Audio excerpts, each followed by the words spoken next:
करण जौहर पूरी कोशिश करते हैं यहाँ पर नेपोटिज्म पे और ज्ञान देने की। संजय कपूर बताते हैं कि 30 साल में उनको पहली बार अब फिल्म मिल रही है। और ये क्या नेपोटिज्म की लोग बात करते हैं, तो नेपोटिज्म तो है ही नहीं भाई। तुझे 30 साल के बाद फिल्म मिल रही है, तुझे 30 साल पहले फिल्म मिली थी, ये नेपोटिज्म है। 8 एपिसोड की सीरीज है चैन, उसमें से 7 एपिसोड ये लोग सिर्फ उस पार्टी की तैयारी करते रहते हैं जो गौरी खान के घर पे होने वाली है। नारकोटिक्स ब्यूरो वालों ने बिल्कुल सही किया, क्योंकि ये पता नहीं कौन सा माल फूक रहे हैं भाई। माल बहुत गड़बड़ है, सारी गड़बड़ माल की है। जब आप इन 4 वाइफ्स को देखते हो तो आपको लगता है कि यार एक्सपेक्टेशन तो मेरी रीबॉक की थी, पर रीबू की सही। Fabulous lives of Bollywood wives. Fabulous lives of Bollywood wives release हुई है नेटफ्लिक्स पर। करण जौहर लेकर आए हैं और इस सीरीज को जब आप देखोगे तो सबसे पहला ख्याल आपके मन में ये आएगा कि नारकोटिक्स ब्यूरो वालों ने बिल्कुल सही किया, क्योंकि ये पता नहीं कौन सा माल फूक रहे हैं भाई। माल बहुत गड़बड़ है, सारी गड़बड़ माल की है। क्योंकि ये जिस तरह की हरकतें, जिस तरह की बातचीत ये जो बॉलीवुड वाइव्स कर रही हैं वो अलग ही लेवल है यार। आपकी सोच वहां तक जा ही नहीं सकती। और ये बॉलीवुड वाइव्स कौन सी हैं? जब आप इस तरीके का शो का नाम सुनते हो कि fabulous life of Bollywood wives, आपके मन में आता है कि यार बड़ी बड़ी हीरो की वाइव्स होंगी। ट्विंकल खन्ना हो सकती हैं, गौरी खान हो सकती है, ऐश्वर्या राय। पर मिलता क्या है? बताइए। महीप कपूर, संजय कपूर की वाइफ। भावना पांडे, चंकी पांडे की वाइफ। सीमा खान, सोहेल खान की वाइफ। सोहेल खान कौन? सोहेल खान मतलब भाई के भाई। उनकी वाइफ है सीमा खान, और उसके अलावा है नीलम, जो कि खुद वाइफ है। नहीं, वो तो यार फिट ही नहीं होती इस पूरे जो कॉन्सेप्ट है। वो बॉलीवुड वाइफ है ही नहीं, वो तो खुद ही स्टार थी। नीलम इन चारों के बीच क्या कर रही है समझ में नहीं आता। और जब आप इन 4 वाइफ्स को देखते हो तो आपको लगता है कि यार एक्सपेक्टेशन तो मेरी रीबॉक की थी, पर रीबू की सही। ये है क्या? ये मोटे तौर पे आपको बताते हैं कि ये जो 4 ये महिलाएं हैं, ये बॉलीवुड वाइफ्स हैं, इनकी जिंदगी का एक हिस्सा जब तक ये शूट हुआ होगा वो फॉलो किया गया है कि ये लोग घर पे क्या करती हैं, इनकी प्रॉब्लम्स क्या हैं, है ना। जब ये घूमने जाती हैं तो कैसे बिहेव करती हैं, रेस्टोरेंट में होती हैं तो क्या ऑर्डर करती हैं, कैसे खाना खाती हैं, किस तरह बिहेव करती हैं। बड़ा एस्पिरेशनल टाइप का मामला है। लेकिन इनको देख के चैन मुझे क्या लगा कि दर्शकों का एस्पिरेशन होगा इनकी जिंदगी देखना, लेकिन ये लोग तो खुद ही एस्पिरेशनल हैं। मैं जब इस सीरीज को देख रहा था तो मुझे लगा कि शायद इतनी अमीरियत जब मेरी आंखें देखेंगी तो चकाचौंध हो जाएंगी। पर मैं देखता क्या हूं, वहां पर वो डिस्काउंट के लिए लड़ रही हैं। जब वो होटल पहुंचती हैं तो एक्साइटेड हो रही हैं, 5 स्टार। उन्हें पता चलता है 60% डिस्काउंट है, कैसे उछलती जैसे हम मिडिल क्लास लोग उछलते हैं। तो भाई ये एस्पिरेशनल लाइफ कहां से है? ये कौन सी फैबुलस? होटल का कमरा देख के खुश हो जाते हैं कि अरे बिल्कुल है ना, स्पॉन्सर्ड कमरा है तो कितना अच्छा है, हाउ गुड द रूम है। स्पॉन्सर्ड की आपने बात करी तो स्पॉन्सर्ड से याद आया, हर चीज इसमें स्पॉन्सर्ड है। यानी कि कौन से रेस्टोरेंट जाते हैं तो उस रेस्टोरेंट का सिर्फ मेन्यू छोड़कर बाकी इतनी ब्रांडिंग लगाई है। यासिर भाई मैं ये कह रहा हूं, ये रख लो, हम भी थोड़ा ना ब्रांडिंग के लिए ये रख लेते हैं, यहां पर ब्रांडिंग आएगी। पर यहां पर हर चीज इन योर फेस, इतनी लाउडली सब चीजों का एडवर्टीजमेंट किया हुआ है। दोहा टूरिज्म प्रमोट कर रहे हैं, कतर एयरवेज प्रमोट कर रहे हैं। भाई कोई सा ब्रांड, कोई सा रेस्टोरेंट इन्होंने छोड़ा, आप कहोगे व्हाट द क्रैब यार, ये क्या रेस्टोरेंट की बात कर रहे हो? 8 एपिसोड की सीरीज है चैन, उसमें से 7 एपिसोड ये लोग सिर्फ उस पार्टी की तैयारी करते रहते हैं जो गौरी खान के घर पे होने वाली है। बात फिर वही मिडिल क्लास एस्पिरेशन है बहुत ज्यादा। ये जो पूरा बॉलीवुड वाइव्स हैं उसमें एक महीप कपूर है। महीप कपूर को दिखाया कि बाइनोकुलर्स लेके वो जुहू का ऐसे देखती रहती है कि दूसरे घरों में क्या हो रहा है ना। और संजय कपूर की वाइफ है, तो मतलब एक तो पहली बात मुझे ये बताइए कि कम से कम अगर आपने सक्सेसफुल वाइफ्स नहीं उठाई तो सक्सेसफुल एक्टर्स ही ले लेते, पर नहीं, यहाँ पर संजय कपूर की वाइफ है। संजय कपूर और चंकी पांडे और समीर सोनी भी। समीर सोनी तो बहुत ही बढ़िया रोल किया है, क्योंकि वो इकलौते ऐसे एक्टर दिखाई दिए हैं नीलम के हस्बैंड जो आप जिनसे रिलेट कर पाते हो। मैं बताऊं समीर सोनी इस पूरी सीरीज में दर्शकों का रोल प्ले कर रहे हैं। दर्शकों का क्यों? क्योंकि वो कंफ्यूज दिखते हैं कि ये बॉस ये हो क्या रहा है। जैसे वो टीकू तलसानिया साहब कहते थे ना, ये हो क्या रहा है। तो पूरे सीरीज में समीर सोनी के चेहरे पे ये एक्सप्रेशन है कि भैया ये क्या है, ये क्या बातें हो रही हैं, ये तुम लोग किस पार्टीज में जा रहे हो, मैं बिल्कुल आउट ऑफ प्लेस हूँ। जैसे दर्शक आउट ऑफ प्लेस हैं। पर इस सीरियल को देखने के बाद आपको लगेगा कि ये नेटफ्लिक्स को क्या चूना लगा रहे हैं करण जौहर।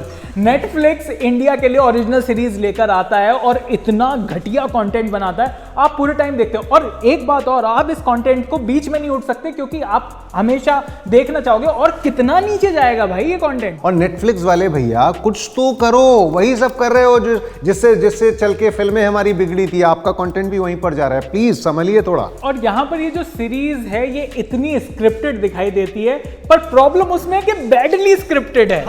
ये बहुत चर्चा हो रही है पिछले 4-5 दिन जब से ये रिलीज हुई है कि ये स्क्रिप्टेड है या स्क्रिप्टेड नहीं है। पॉइंट ये नहीं है, स्क्रिप्टेड है अच्छा स्क्रिप्ट कर दो यार, अल्टीमेटली ऑडियंसेस को कोई प्रॉब्लम नहीं है अगर अच्छी तरह स्क्रिप्टेड है। मसाबा अभी गुजरा है, तकरीबन ऐसा ही कॉन्सेप्ट था, लेकिन it was very well made, very well written, very well acted. और ऐसा भी नहीं था कि उसमें सारे एक्टर्स थे। मसाबा जिनके नाम पे वो सीरीज थी वो एक्ट्रेस नहीं है, लेकिन उन्होंने बहुत अच्छा, क्योंकि उनका रोल अच्छा लिखा गया था, डायरेक्ट अच्छा हुआ था।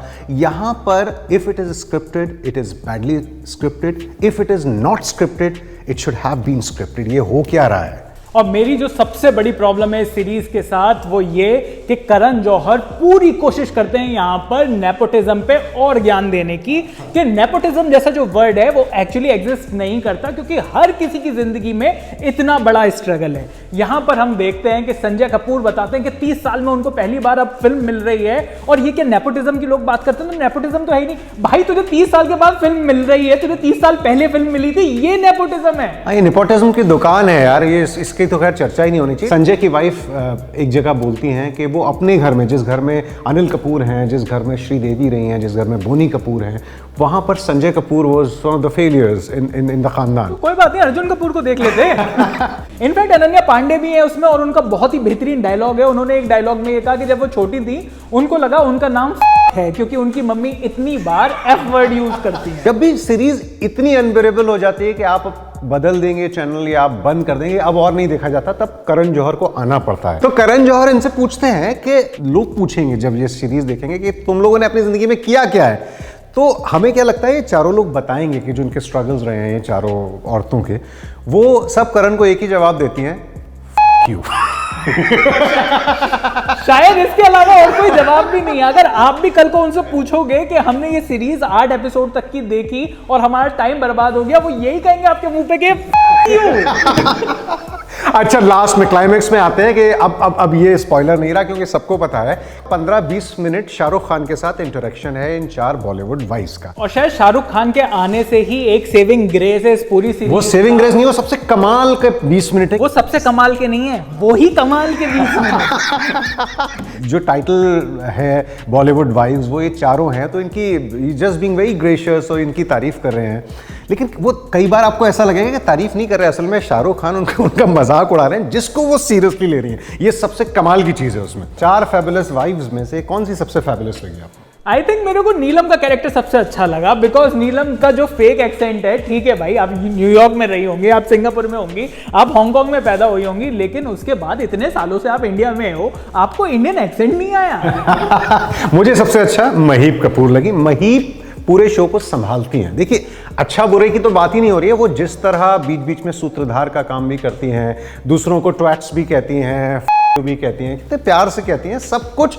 मतलब वो लीडर है। इन चारों के गैंग की लीडर महीप कपूर है। महीप कपूर का स्क्रीन टाइम भी सबसे ज्यादा है, क्योंकि बाकी सीमा कपूर बहुत क्यूट लगती हैं, लेकिन वो चंकी पांडे की वाइफ क्या कर रही है? चंकी पांडे की वाइफ बता रही है कि अनन्या पांडे के लिए कितना डिफिकल्ट टाइम चला। Oh my God. और चंकी पांडे बहुत बढ़िया है, चंकी पांडे का सेंस ऑफ ह्यूमर आ जाता है। पर ये शो बहुत खतरनाक है, और मैं फिर भी आपसे ये कहूंगा कि अगर आपके पास वेस्ट करने के लिए टाइम नहीं है तो आप नहीं देखें। जब मैं ये शो देख रहा था, मुझे बिल्कुल बॉर्डर पे लड़ते हुए उस आर्मी मैन की याद आ रही थी, कि जैसे वो देश के लिए इतना बड़ा काम कर रहे हैं, हम आपके लिए ये कंटेंट बताने के लिए कि इस सीरीज को ना देखो, इतना बड़ा काम कर रहे हैं। अरे तुम कितना भी बता दो, सारे लोग का फेवरेट पास टाइम क्या है? 4 दिन से सोशल मीडिया पे, ट्विटर और फेसबुक पे और इंस्टा पे लोग क्या कर रहे हैं? इस सीरीज को देख रहे हैं और देख के बुराई कर रहे हैं। मत देखो यार, मत देखो। लेकिन नहीं, 8 एपिसोड देखने जरूर है, बाद में हमें कुछ मत कहना, ठीक है? और यार इसका सीक्वल बने तो इस बार ऐश्वर्या राय और कौन कौन चाहिए तुमको? मैं तो कह रहा हूँ धिनचक पूजा को ले लो, अगर क्रिंज ही बनाना है तो कम से कम ढंग से तो क्रिंज बनाओ।